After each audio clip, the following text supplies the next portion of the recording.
দর্শক স্বাগত প্রবাসী নিউজ 24 সংবাদে। পুরো সংবাদে আপনাদের সাথে আছি আমি ফয়সাল মাহমুদ। দেখছিলেন বিএবি কেবলস সংবাদ শিরোনামগুলি। চলে যাব পুরো খবরে। জোহরান মামদানি নিউ ইয়র্কের মেয়র নির্বাচিত হলে ফেডারেল তহবিল বন্ধ করে দেওয়ার হুমকি দিয়েছেন প্রেসিডেন্ট ডোনাল্ড ট্রাম্প। এদিকে অভিবাসী আর মুসলিমদের পক্ষ নিয়ে সরব জোহরানের নিউ ইয়র্কে বাড়ছে জনপ্রিয়তা। এমন অবস্থায় সমাজে কোটিপতি থাকা উচিত নয় মন্তব্য করে আবারও আলোচনায় এই মুসলিম প্রার্থী। For New Yorkers who live in poverty, it has been night for the 500,000 children who go to sleep. New ইয়র্কের বুকে রুটি, কাপড় আর বাসস্থানের দাবি তুলেছেন ৩৩ বছর বয়সী ভারতীয় বংশোদ্ভূত জোহরান মামদানি। তিনি অভিবাসীদের কথা বলেন সাম্য, মৈত্রী আর গণতন্ত্রের। তিনি ফিলিস্তিনিদের স্বাধীনতার কথা বলেন, গাজায় গণহত্যার অভিযোগ তুলে বিচার চান ইসরায়েলি প্রধানমন্ত্রী নেতানিয়াহুর। ৪০০ বছরের অচলায়তন ভেঙে নিউ ইয়র্কের প্রথম মুসলিম মেয়র নির্বাচিত হতে চান মামদানি। বিভিন্ন আঙ্গিকে তার প্রচারণা নজর কেড়েছে অধিকাংশ কর্মজীবী মানুষের। হিন্দি, উর্দু, বাংলা ভাষায় কাছে টানছেন অভিবাসীদের। আপনাদের কাউন্সিল মেম্বার শাহানা হানিফকে ভোট দিতে ভুলবেন না। আমার বাংলা ভালোই না, খারাপ। তার এমন দাবি যেন ট্রাম্পের পুঁজিবাদী দেশে গণতন্ত্রের ভাষায় বামের হাওয়া। তিনি নগর কর্তৃপক্ষের মালিকানায় মুদি দোকান চালু, আরো বাড়ি নির্মাণ, বাসের ভাড়া সম্পূর্ণ মওকুফ করতে চান। যেসব সুবিধা মূলত মধ্যবিত্তদের জন্য বড় সুখবর। মামদানির মতে সমাজে কোটিপতি থাকা উচিত নয়, কারণ এটি অসমতার এক চরম রূপ। I used to love New York. Now it's just where I live. এমন প্রেক্ষাপটে মামদানি পক্ষ নিয়ে সরব হয়েছেন অভিবাসীরা। New York City, and big amount people is Asian people, and one kind amount people is Muslim people, and big amount people is working class people. I like how progressive he is. I like that he's more in touch than some of the older candidates, and I think he's going to move our city in the right direction. মামদানিকে Khyapa পাগলাটে communist বলার পর রোববার মার্কিন president হুমকি দিলেন, mayor নির্বাচিত হওয়ার পরও ভদ্র না হলে নিউ ইয়র্ক সিটির ফেডারেল অর্থায়ন তার জন্য তিনি বন্ধ করে দেবেন। মাসুদ রানা, নিউজ 24। প্রধান উপদেষ্টা অধ্যাপক মোহাম্মদ ইউনূসের সঙ্গে টেলিফোনে কথা বলেছেন মার্কিন পররাষ্ট্রমন্ত্রী মার্ক রুবিও। এই আলোচনা ছিল আন্তরিক, বন্ধুত্বপূর্ণ এবং গঠনমূলক, যা দুই দেশের দৃঢ় দ্বিপাক্ষিক সম্পর্কের প্রতিফলন।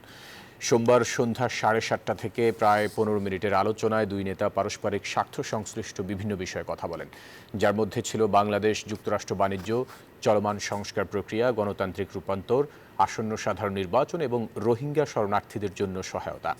মার্কিন পররাষ্ট্রমন্ত্রী রুবিও বাংলাদেশের সংস্কার কর্মসূচি এবং আগামী বছরের শুরুতে নির্বাচন আয়োজনের অঙ্গীকারের প্রতি সমর্থন ব্যক্ত করেন।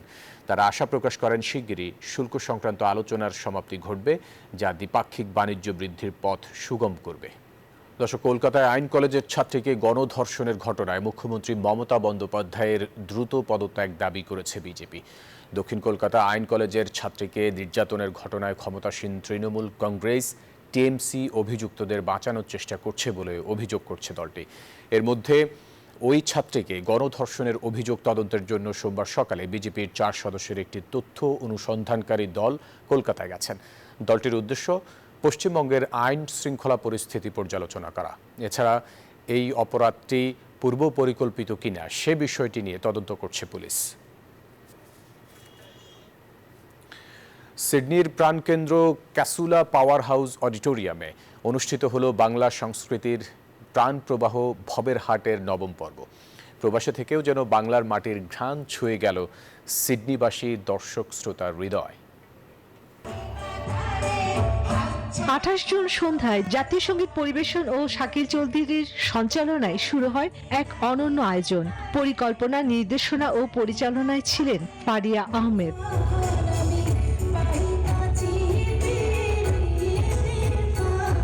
ময়মনসিংহ গীতিকা দিয়ে শুরু হয় এবারের ভবের হাট সিজন 9। দ্বিতীয় পর্বে গুণীজন সংবর্ধনা অনুষ্ঠানে আজীবন সম্মাননা প্রদান করা হয় সাউন্ড ইঞ্জিনিয়ার আত্তাবুর রহমান, সমাজসেবক মোহাম্মদ লুৎফুর রহমান টিপু, রত্নগর্ভা মা মালা ঘটক চৌধুরী ও নিশাতারা সিদ্দিক রিপাকে। এ সময় গান পরিবেশন করেন বনফুল বড়ুয়া, লামিয়া আহমেদ, নীলাদ্রি চক্রবর্তী ও ফারিয়া আহমেদ। নৃত্যে ছিলেন অর্পিতা সোম চৌধুরী ও তার দল। সমাপ্তি বক্তব্যে আয়োজক ফারিয়া আহমেদ আগামী বছর ভবের হাটের 10ম বর্ষপূর্তিতে সবাইকে আমন্ত্রণ জানান এবং সকল অতিথি, দর্শক ও স্পন্সরদের প্রতি কৃতজ্ঞতা প্রকাশ করেন। ভবের হাট শুধু এক সাংস্কৃতিক আয়োজন নয়, প্রবাসে থেকেও বাংলা সংস্কৃতিকে ধারণ করার এক প্রাণবান অভিজ্ঞতা। Desk report, news 24। এদিকে যুক্তরাষ্ট্রের নিউ ইয়র্কে হয়ে গেল বাংলাদেশের জনপ্রিয় ব্র্যান্ড মাইলসের এক জমকালো ও মনোমুগ্ধকর কনসার্ট। কুইন্স থিয়েটার হলে এক মনোজ্ঞ সাংস্কৃতিক সন্ধ্যার সাক্ষী হলো বাংলাদেশি বংশোদ্ভূত মার্কিন নাগরিক ও প্রবাসী বাংলাদেশিরা। আরিফুর রহমানের পাঠানো তথ্য ও ছবিতে ডেস্ক রিপোর্ট। স্থানীয় সময় শুক্রবার 27 জুন নিউ ইয়র্কের কুইন্স বোরোর উডসাইড এলাকার কুইন্স থিয়েটারে আয়োজিত হয় এই সাংস্কৃতিক সন্ধ্যার। অনুষ্ঠানটি উপস্থাপনা করেন এলভিস। শুরুতেই মঞ্চে আসেন আয়োজক গ্যালাক্সির মিডিয়া কর্ণধার মোহাম্মদ বদরুদ্দোজা সাগর। তিনি বলেন, প্রবাসে বাংলা সংস্কৃতির বিকাশে এমন আয়োজন নিয়মিত করার প্রয়াস অব্যাহত থাকবে।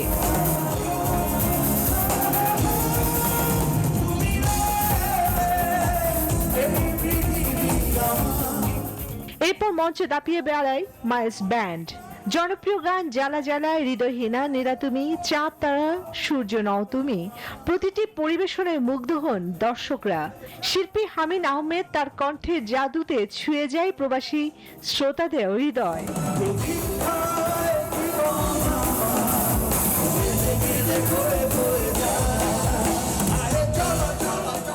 Miles reloaded live in New York, এই শিরোনামে কনসার্টটি হয়ে ওঠে সঙ্গীত, স্মৃতি ও সংস্কৃতির এক অনন্য সন্ধ্যা।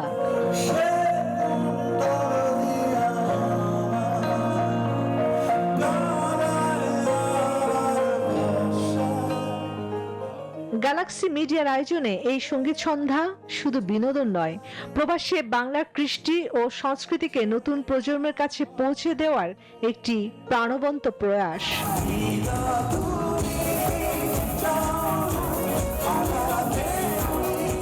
Desk report, news 24। ইতালিতে ছিনতাইকারীর ছুরিকাঘাতে মামুন মিয়া নামে এক প্রবাসী বাংলাদেশের মৃত্যু হয়েছে। 25 বছর বয়সী যুবকের অকাল মৃত্যুতে শোকের ছায়া নেমে এসেছে স্থানীয় প্রবাসী বাংলাদেশি কমিউনিটিতে। স্থানীয় সময় শনিবার রাত 12:30টায় দেশটির রাজধানী রোমের নিকটবর্তী শহর মন্টানিয়েলো এলাকায় এই ঘটনা ঘটে। এ বিষয়ে রোমের বাংলাদেশ দূতাবাসের রাষ্ট্রদূত রকিবুল হক বলেন, ঘটনাটি অত্যন্ত দুঃখজনক। এছাড়াও মরদেহ দেশে ফেরত পাঠাতে বাংলাদেশ পররাষ্ট্র ও প্রবাসী কল্যাণ মন্ত্রণালয়ের সাথে যোগাযোগ করে সকল ধরনের সহায়তা করা হবে বলেও জানান তিনি। কুয়েতে প্রবাসী বাংলাদেশিদের মাঝে ক্রিকেট জনপ্রিয় খেলা, সেখানে রয়েছে অসংখ্য বাংলাদেশি ক্রিকেট ক্লাব। শুক্রবার রাতে কুয়েত সিটির রাজবাড়ী হোটেলে এক আনন্দ ঘন আয়োজনে বিডি টাইগার ক্রিকেট ক্লাবের খেলোয়াড়দের মাঝে নতুন জার্সি বিতরণ করা হয়। অনুষ্ঠানে সভাপতিত্ব করেন হেফজু মিয়া। অনুষ্ঠানটি যৌথভাবে পরিচালনা করেন মোয়াজ্জেম হোসেন ও সাইফ গাজী। প্রধান অতিথি ছিলেন বাংলাদেশ ক্রিকেট অ্যাসোসিয়েশন কুয়েতের সভাপতি জাহাঙ্গীর খান পলাশ। বিশেষ অতিথি বাংলাদেশ প্রেস ক্লাব কুয়েতের সভাপতি মঈন উদ্দিন সরকার সুমন, সংগঠক সরওয়ার্দি, ফখরুল ইসলাম কায়েস এবং প্রেস ক্লাবের সাধারণ সম্পাদক আহ জুবেদ। জুলাই গণঅভ্যুত্থানের 1 বছর পূর্তি উপলক্ষে মাসব্যাপী নানা কর্মসূচি হাতে নিয়েছে অন্তর্বর্তী সরকার সহ রাজনৈতিক দলগুলো। অন্তর্বর্তী সরকার 1 জুলাই শহীদদের স্মরণে দোয়া ও প্রার্থনার আয়োজন করেছে। একই সাথে জুলাই হত্যাযজ্ঞের খুনিদের বিচারের দাবিতে গণস্বাক্ষর কর্মসূচি শুরু হবে, যা চলবে 1 আগস্ট পর্যন্ত। বিএনপি ও জামাত সহ রাজনৈতিক দলগুলো জুলাই মাসব্যাপী আলোচনা সভা, সেমিনার, বিজয় মিছিল, মৌন মিছিল, ছাত্র সমাবেশ, রক্তদান, গ্রাফিতি অঙ্কন কার্যক্রম সহ ভিন্নধর্মী নানা আয়োজন হাতে নিয়েছে। স্বরাষ্ট্র উপদেষ্টা জানান, জুলাই আগস্টকে কেন্দ্র করে আইনশৃঙ্খলার কোনো হুমকি নেই। জুলাই থেকে 5ই অগস্ট পর্যন্ত এই ব্যাপারটাই আমাদের আলোচনা হয়েছে। এখানে ধরেন যে বিভিন্ন পার্টি এবং বিভিন্ন সামাজিক সংগঠন তাদের অনেক অনুষ্ঠান থাকবে। এই অনুষ্ঠানগুলি যেন নির্বিঘ্নে কীভাবে হতে পারে এইসব ব্যাপারে আমাদের নেই। অন্য প্রসঙ্গ, আইয়ুব খানের ফর্মুলা অনুসরণ করে বেসিক ডেমোক্রেসির আদলে কিছু দল নির্বাচনের বিরুদ্ধে ষড়যন্ত্র নেমেছে বলে মনে করছে বিএনপি। তবে নির্বাচন পেছানোর জন্য যত ষড়যন্ত্রই করুক না কেন, যথাসময়ে নির্বাচনের বিষয়ে আশাবাদী বিএনপির শীর্ষ নেতারা। বিস্তারিত জানাচ্ছেন মারুফা রহমান। নির্বাচন নিয়ে তৈরি হওয়া গুমট অবস্থার অনেকটাই অবসান হয়েছিল লন্ডন বৈঠকের মধ্য দিয়ে, কিন্তু মাত্র 2 সপ্তাহ যেতে না যেতেই তৈরি হচ্ছে নতুন শঙ্কা। বিশেষ করে ভোটের বিষয়ে সরকারের দিক থেকে নির্বাচন কমিশনকে স্পষ্ট কোনো বার্তা না দেয়া এবং সংস্কার ইস্যুতে রাজনৈতিক দলগুলোর মধ্যে দূরত্ব বৃদ্ধিতে তৈরি হয়েছে নানা প্রশ্ন। পাশাপাশি জাতীয় নির্বাচনের আগে স্থানীয় সরকার নির্বাচনের দাবি ও সংখ্যানুপাতিক পদ্ধতিতে নির্বাচন সহ কিছু বিষয় নতুন করে সামনে আনার চেষ্টা করছে কয়েকটি রাজনৈতিক দল। এটাকে জাতীয় নির্বাচন বিলম্বিত করার কৌশল হিসেবেই দেখছে বিএনপি। বাংলাদেশ হওয়ার পরে যতগুলো গভর্নমেন্ট আছে তারা এসে প্রথমে জাতীয় নির্বাচন করছে, সে কেয়ারটেকারই হোক, জিয়া রহমান সাহেবই হোক, সবাই জাতীয় নির্বাচন করছে। তো যে দলটি দাবি করছে, আমার মনে হয় উনি বোধহয় অনেক পিছনে চলে গেছেন, সেই আইয়ুব খানের আমলে চলে গেছেন। আইয়ুব খান প্রথম এসে লোকাল ইলেকশন করছিলেন। আইয়ুব খানের কি অবস্থা সবাই জানে এটা।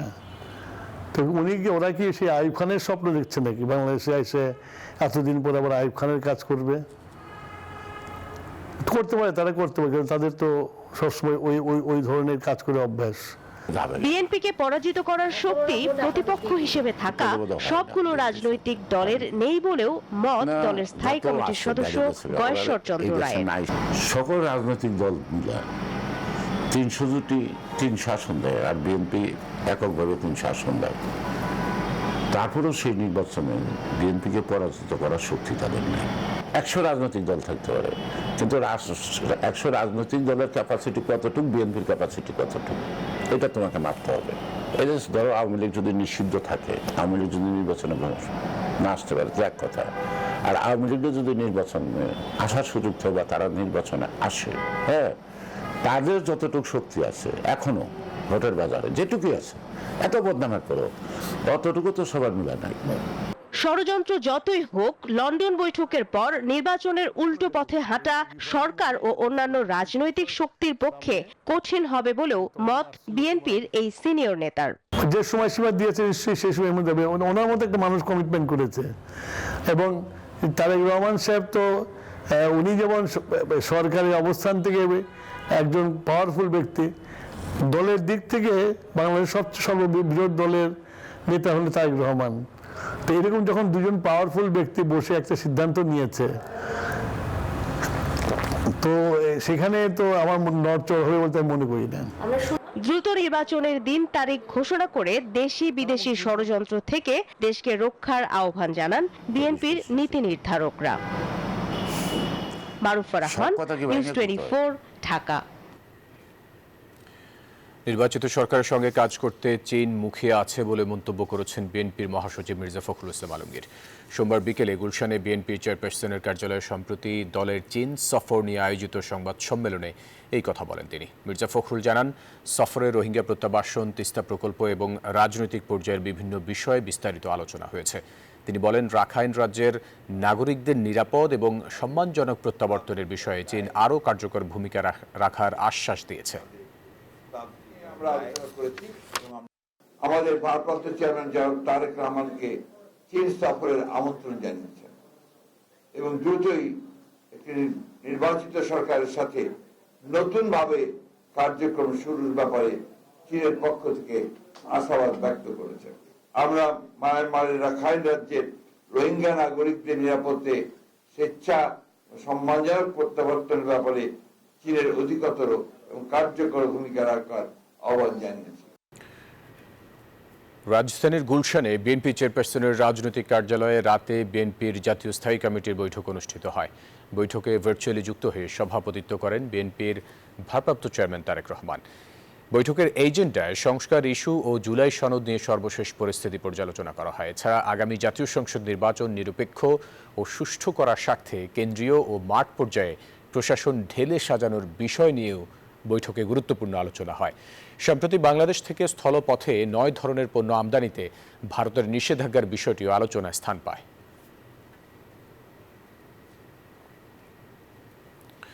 বিমানবন্দরে উপদেষ্টা আসিফ মাহমুদের ব্যাগ থেকে গুলিসহ ম্যাগজিন উদ্ধার হওয়ার ঘটনা এখন দেশ জুড়ে আলোচিত। এসব ম্যাগজিন AK-47 রাইফেলের কিনা, বিদেশে যাওয়ার সময় বহনযোগ্য কিনা, অথবা বিমানবন্দরের নিরাপত্তা, সবকিছু নিয়ে প্রশ্ন দেখা দিয়েছে। তবে ভুলবশত এসব ম্যাগজিন তার সাথে চলে গেছে, ফেসবুকে এমন ব্যাখ্যা দিয়েছেন আসিফ মাহমুদ।